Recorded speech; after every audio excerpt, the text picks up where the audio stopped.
Recently, for about 3.5 weeks now, I've just been kind of at home doing nothing. Because I'd been laid off from my job, I had just gotten like a 5-day notice.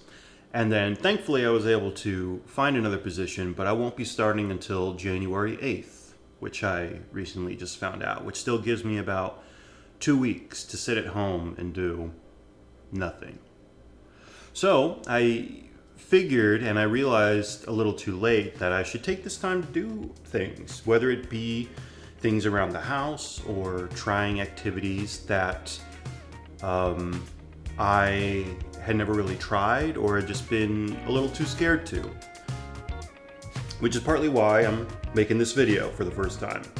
I enjoy cooking, but a lot of the time I just don't feel like doing it.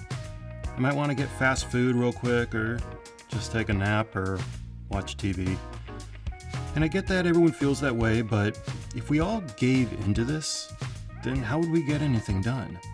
Think about all the professional athletes you see. You can imagine that they've had moments where they didn't want to go to the gym or go to practice, but they got to the professional level because they've found a way to push past that discomfort of doing it.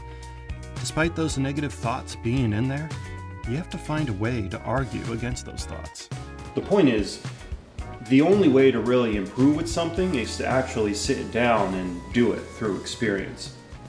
And that may be really difficult if we don't feel like we need to sit down or we don't want to sit down to go through with it, because every time we do the activity, we're reminded of all the other times in the past when we've tried that and we failed, and we think that that's evidence that we just suck at it, which isn't necessarily the case.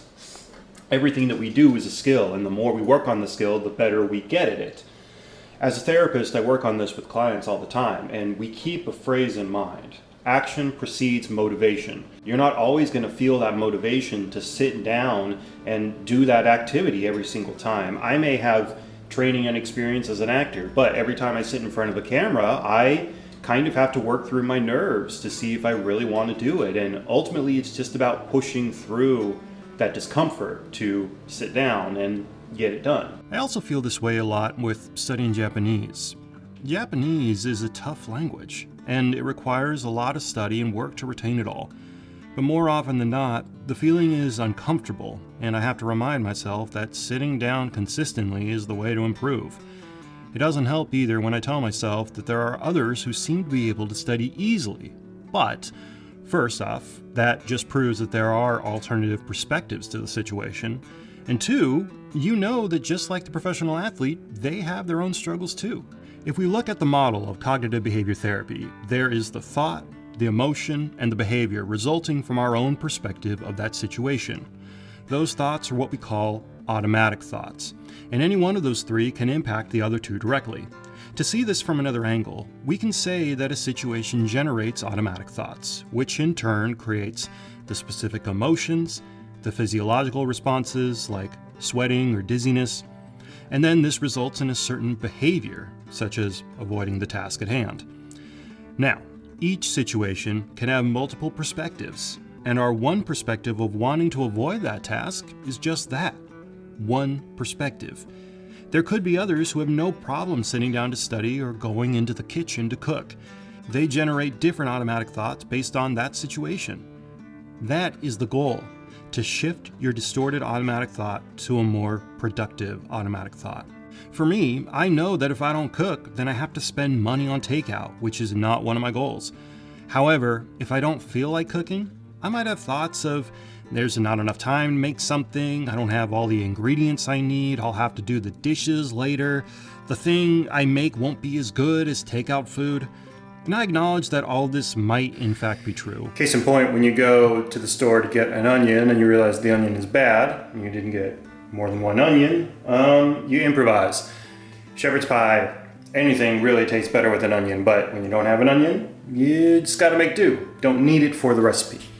But at the same time, I also have to acknowledge that all the food I do eat doesn't taste great, yet I still consume it and feel fine. I acknowledge that in the past I had to clean dishes when I didn't want to and was still able to do it. It literally only took me like 3 minutes. I might not have all the ingredients I need for a dish, but I might have a substitute. Or do I even need that one ingredient? Can I make something else instead? Finding these arguments against the negative automatic thought is the first step. And then we have to always remember, action precedes motivation. You can't wait until you feel like doing something, because if you do, you'll hardly ever get things done.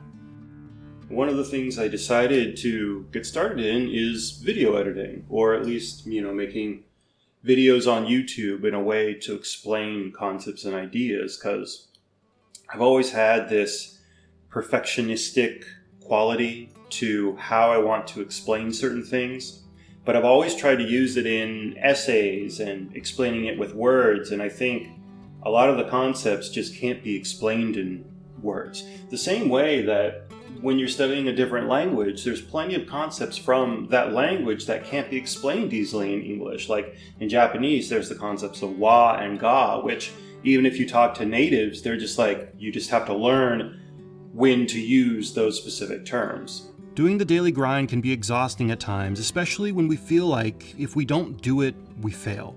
But the point is to keep that focus on improving your skill, not achieving the goal.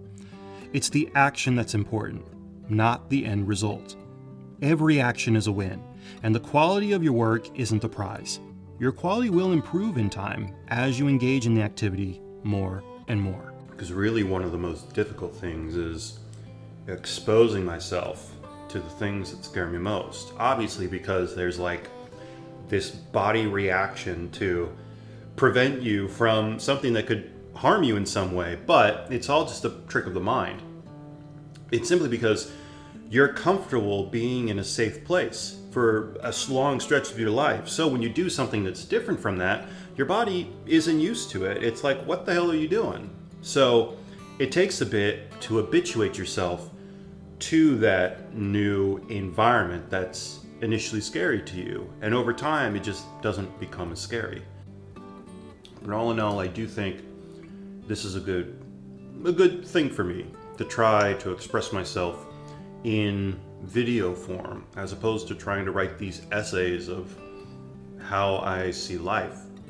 Because there are different ways to explain the experiences that we've gone through that don't just require English.